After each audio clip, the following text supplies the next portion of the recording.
રાજ્યવ્યાપી સરકારી અધિકારીઓની જાસૂસીનું કૌભાંડ પંચમહાલ પાટણ બાદ મહેસાણામાં પણ થયો છે પર્દાફાશ। મહેસાણામાં સરકારી અધિકારીઓની જાસૂસીની ફરિયાદ થઈ છે। મહેસાણાએ ડિવિઝન પોલીસ મથકે ફરિયાદ થઈ છે અને નાયબ કલેક્ટર મામલતદાર આરટીઓ અધિકારીની જાસૂસી થઈ રહી છે। ખાણ ખનીજ અધિકારીની જાસૂસીનો પર્દાફાશ થયો છે। ખનીજ ચોરો માફિયાઓ કરતા હતા જાસૂસી અને ડમ્પર જેસીબી ચાલકના મોબાઈલમાંથી મળ્યા છે પુરાવા। વોટ્સએપના ગ્રુપ બનાવી વિગતો શેર કરાતી હતી। અધિકારીઓ વાહનોની મૂવમેન્ટ શેર કરાતી હતી અને અધિકારીઓની રેકી કરી અને ગ્રુપમાં માહિતી અપાતી। ગાડીના ફોટો નંબર પ્લેટ આ સાથે લોકેશન ગ્રુપમાંથી મળ્યા છે। ये जो ग्रुप चेक करता तो ग्रुप में એવું જાણવા મળે છે કે આરટીઓ ઓફિસર છે, નાયબ કલેક્ટર છે, મામલતદાર શ્રી છે અને ખાણ ખનીજના તમામ કર્મચારી અધિકારીઓને રેકી થતી હોય એવું જાણવા મળ્યું છે। પણ મહેસાણાની અંદર આ રીતના જે ગ્રુપ છે સોશિયલ મીડિયાની અંદર જે મેસેજ વાયરલ કરે છે એ બધું અત્યારે તો મળી આવે છે। રાજ્યમાં 4 સ્થળેથી જાસૂસી કાંડનો પર્દાફાશ થયો છે। મહેસાણા, બનાસકાંઠા, પાટણ અને પંચમહાલમાં જાસૂસી કાંડનો પર્દાફાશ થયો છે। સરકારી ગાડીમાં પ્રાઇવેટ જીપીએસ મળી આવ્યું છે। ખનીજ વિભાગની ગાડી સર્વિસમાં જતા સમગ્ર ઘટના સામે આવી છે।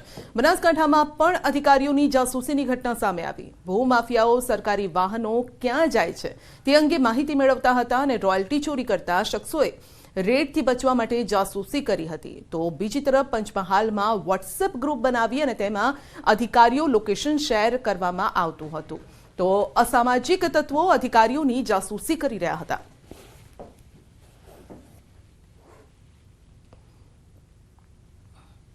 પૂર્વ આરોગ્ય મંત્રી કુમાર કાનાણીનો વધુ એક પત્ર ચર્ચામાં આવ્યો છે। કુમાર કાનાણીએ ખાદ્ય પદાર્થોમાં થતી ભેળસેળને લઈ સીએમને પત્ર લખી અને રજૂઆત કરી છે અને નકલી વસ્તુ બનાવતા લોકો સામે કાર્યવાહીની માંગ કરી।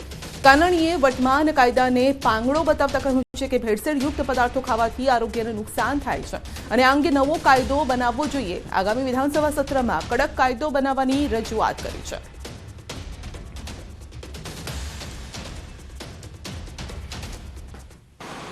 કે ખાદ્ય પદાર્થો અને સામગ્રીની અંદર ખૂબ જ મોટા પ્રમાણમાં ભેળસેળ થઈ રહી છે। આરોગ્ય વિભાગ ફૂડ ડ્રગ્સ દ્વારા સેમ્પલો લેવામાં પણ આવે છે, ઘણીવાર એ સેમ્પલો પણ ફેલ થાય છે। હવે તો ભેળસેળ તો ઠીક છે, પણ હવે સંપૂર્ણપણે નકલી બનાવટો। હમણાં 2 દિવસ પહેલાં આપણે જોયું કે જે ઘી પકડાયું સંપૂર્ણ નકલી। તો મને એવું લાગે છે કે ખાદ્ય પદાર્થોમાં ભેળસેળ કરી અને નકલી બનાવવું એ ખૂબ જ ગંભીર ગુનો છે અને માનવ જીવન સાથે છેડા થઈ રહ્યા છે।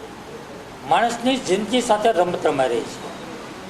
આવી ગંભીર બાબતની અંદર ફૂડ એન્ડ ડ્રગ્સ વિભાગ, આરોગ્ય વિભાગને કડક કાયદો હોવો જોઈએ, આ મારી માગણી છે। વાલીની મંજૂરી વગર લગ્નનો મુદ્દો ફરી ગુંજ્યો છે।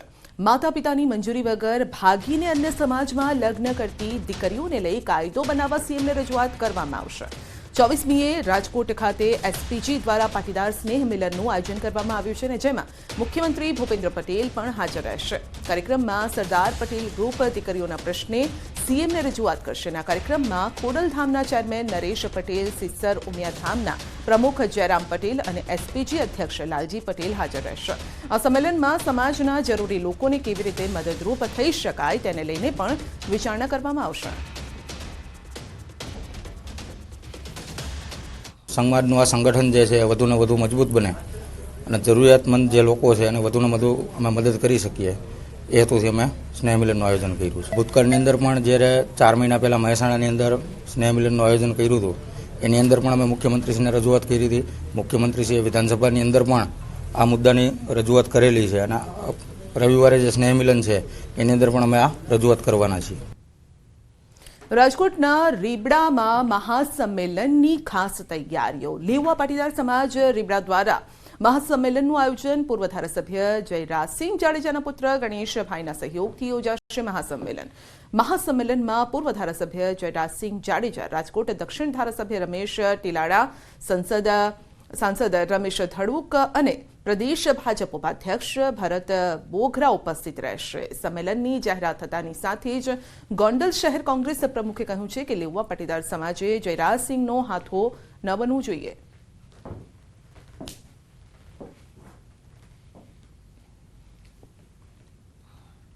ગાંધીનગર ગિફ્ટ સિટીમાં કંટ્રોલ એસ ગ્રુપ દ્વારા ડેટા સેન્ટરના ભૂમિપૂજન સમારોહનું આયોજન કરાયું. મુખ્યમંત્રી ભૂપેન્દ્ર પટેલના હસ્તે ડેટા સેન્ટરનું ભૂમિપૂજન.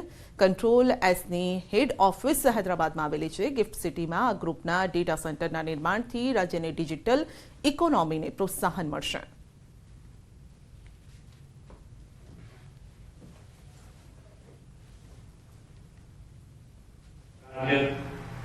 સરકાર તમને ભવિષ્યમાં પણ બનતી તમામ મદદો કરવા માટે હંમેશ તૈયાર હોય છે. મને વિશ્વાસ છે કે આવનાર દિવસમાં કંટ્રોલ એસ દ્વારા રાજ્યની ડિજિટલ ઇકોનોમીને પ્રોત્સાહન મળશે અને વિશ્વની અન્ય કંપનીઓને પણ ગિફ્ટ સિટીમાં આવવાની પ્રેરણા આપશે. આ ગિફ્ટ સિટીને પરિસર સુધી સીમિત નહીં રાખીને દેશના અર્થતંત્રનું એક મહત્વના અંગ તરીકે વિકસાવવાનું વડાપ્રધાનશ્રીનું વિઝન છે અને એ પ્રમાણે ગુજરાત સરકાર કામ કરી રહ્યું છે. સુરત શહેર કોંગ્રેસ જિલ્લા સમિતિ દ્વારા વિરોધ પ્રદર્શન. સંસદમાંથી 142 સાંસદોને સસ્પેન્ડ કરવાના નિર્ણય સામે દેખાવ અને વિરોધ પ્રદર્શન. રિંગ રોડ સ્થિત આંબેડકરની પ્રતિમા ખાતે વિરોધ પ્રદર્શન નોંધાવી રહેલા કોંગ્રેસ કાર્યકર્તાઓની પોલીસે અટકાયત કરી.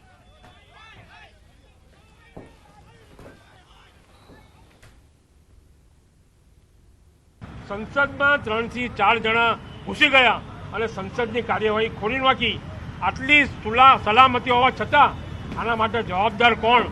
સંસદના ગાર્ડો શું કરતા હતા? સલામતી રક્ષકો શું કરતા હતા? એનો જવાબ કોંગ્રેસ સહિત વિરોધ પક્ષના સંસદ સભ્યો માંગી રહ્યા છે. બુલેટિનમાં આગળ વધીશું નાનકડા બ્રેક બાદ.